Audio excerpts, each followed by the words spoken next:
প্রিয় শিক্ষার্থী, বাংলা ব্যাকরণবিধি চ্যানেলে তোমাদেরকে আরও একবার স্বাগত। আজকে আরও একটা এসএসসির যে তিনটে বিজ্ঞপ্তি জারি করেছে, সেই তিনটে বিজ্ঞপ্তি নিয়ে আলোচনা করব। খুবই গুরুত্বপূর্ণ তিনটে বিজ্ঞপ্তি, অবশ্যই তোমরা দেখো।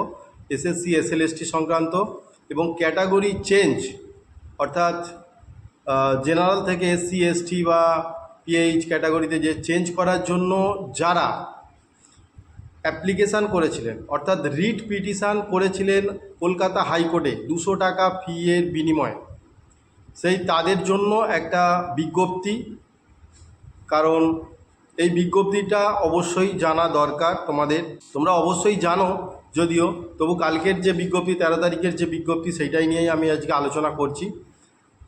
হাইকোর্টের নির্দেশ অনুসারে এসএসসি 11-12 প্রার্থীদের, মানে যারা এর আগে 11-12 প্রার্থীদের যারা 200 টাকার বিনিময়ে 200 টাকা ফি দিয়ে একটা রিট পিটিশান করেছিল কলকাতা হাইকোর্টে, কী জন্য না ক্যাটাগরি চেঞ্জ করবে তারা, অর্থাৎ জেনারেল ছিলেন, কোনো কারণে তারা এসসি হবেন, বা এসসি ছিলেন এরকম সার্টিফিকেট হয়তো পায়নি, সেই জন্য যাই হোক একটা বিষয় আছে, এসসি এসটি বা পিএইচ ক্যাটাগরিতে ওনারা জাম্প করে যাবেন, তাদের জন্যই একটা কলকাতা হাইকোর্ট থেকে নির্দেশ দিয়েছিলেন। তো সেই জন্য সেই নির্দেশ অনুসারেই এসএসসি অর্থাৎ কমিশন কি করেছে না 11-12 প্রার্থীদের কিন্তু সুযোগ দিয়েছিল। কিন্তু যখন সুযোগটা দেয়া হয় 16/12/2025 মধ্যে, ঠিক আছে, তখন কিন্তু অনেকগুলো বিষয়ের 11-12 অনেকগুলো বিষয়ের ডকুমেন্ট ভেরিফিকেশান, ইন্টারভিউ এবং লেকচার ডেমনস্ট্রেশান যেগুলো ছিল, সেগুলো কিন্তু অনেকগুলো বিষয়ের হয়ে গিয়েছিল, অর্থাৎ সবাই কিন্তু সুযোগটা পায়নি। সেই জন্য 9-10 ক্ষেত্রে এবারে কী হয়েছে, যেহেতু 16/12/2025 মধ্যে তাদের এখনও এই প্রক্রিয়াগুলো, মানে ইন্টারভিউ, লেকচার ডেমনস্ট্রেশান, তারপরে ভেরিফিকেশান, ডকুমেন্ট ভেরিফিকেশান, এইগুলো যেহেতু শুরু হয়নি, তাহলে তাদের ক্ষেত্রে বিশেষ করে এটা কাজে লাগে। তো তাদেরকে ক্যাটাগরি এডিট করার জন্য আবার একটা সুযোগ দিয়েছে।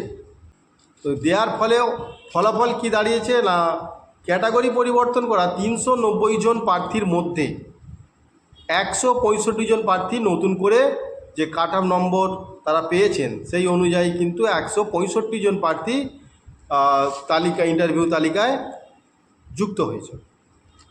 390 জন প্রার্থীর মধ্যে যে মানে যারা হচ্ছে ক্যাটাগরি চেঞ্জ করবেন, 390 জন প্রার্থী, তাদের মধ্যে 165 জন হচ্ছে সুযোগ পেয়েছেন, তাদের কাট অফ নাম্বার এদিক সেদিক করে যেটা তাদের হওয়া উচিত সেই অনুযায়ী তাদের মধ্যে 165 জন সুযোগ পেয়েছে, ঠিক আছে, বাবা ইন্টারভিউ তালিকায় যোগ্য বলে বিবেচিত হয়েছে। এই কাট অফ নম্বর পুনর্নির্ধারণের ফলে আগের তালিকা থেকে 140 জন প্রার্থী তালিকাচ্যুত হয়েছে। তাহলে 140 জন প্রার্থী তালিকাচ্যুত হয়েছেন, তাহলে বাকিরা কোথায় গেল?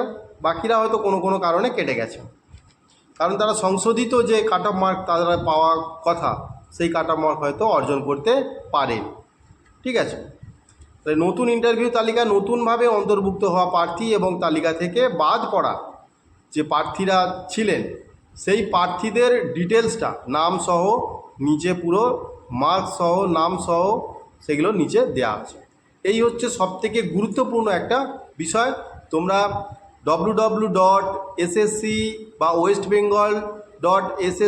westbengal.ssc.com এই ওয়েবসাইটে গিয়ে ওল্ড ওয়েবসাইট যেটা আছে সেই ওল্ডে ক্লিক করবে, সেখানে নোটিশ 3টে দেওয়া আছে। প্রথমটাতেই হচ্ছে এই বিষয়গুলো নিয়ে আলোচনা করা হয়েছে বা নোটিশটা দেওয়া আছে, এবং তারই নিচে প্রার্থীদের তালিকা একটা দেওয়া আছে, তোমরা সেখানে গিয়ে দেখে নিতে পারো, ঠিক আছে। এবারে 2 নম্বর যে বিষয়টা, সেইটা হচ্ছে 11-12 ক্ষেত্রেই বলছি যে সাঁওতালি বিষয়ের যে শূন্যপদের যে একটা তালিকা ছিল, তার মধ্যে কিছু পরিবর্তন করা হয়েছে। তোমরা অবশ্যই এটা আগে থেকেই জানো, অর্থাৎ দুটো স্কুলের শূন্যপদ পরিবর্তন হয়েছে, সেটা ওয়েবসাইটে গিয়ে আবার দেখে নিতে পারো। আর একটা যেটা বিষয় সবথেকে ইম্পর্টেন্ট, আবারও 16 জন টেন্টেড ক্যান্ডিডেট ধরা পড়েছে, এবং সেটা তাদেরকে ওই তালিকা থেকে, ইন্টারভিউ তালিকা থেকে তাদেরকে বাতিল বলে গণ্য করা হয়েছে।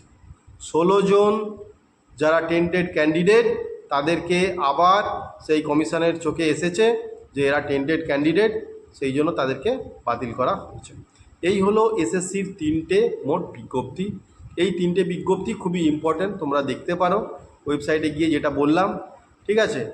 এরপরেও যদি কোনো এসএসসি তরফ থেকে বা এসএসসি এসএলএসটি সেকেন্ড এসএলএসটি সংক্রান্ত কোনো যদি নিউজ থাকে, কোনো যদি বিজ্ঞপ্তি বা নোটিশ থাকে, আমি অবশ্যই সেটা নিয়ে আবার আসবো। চলো আজকের ভিডিওটা এই পর্যন্তই। থ্যাংক ইউ, ভালো থেকো সবাই।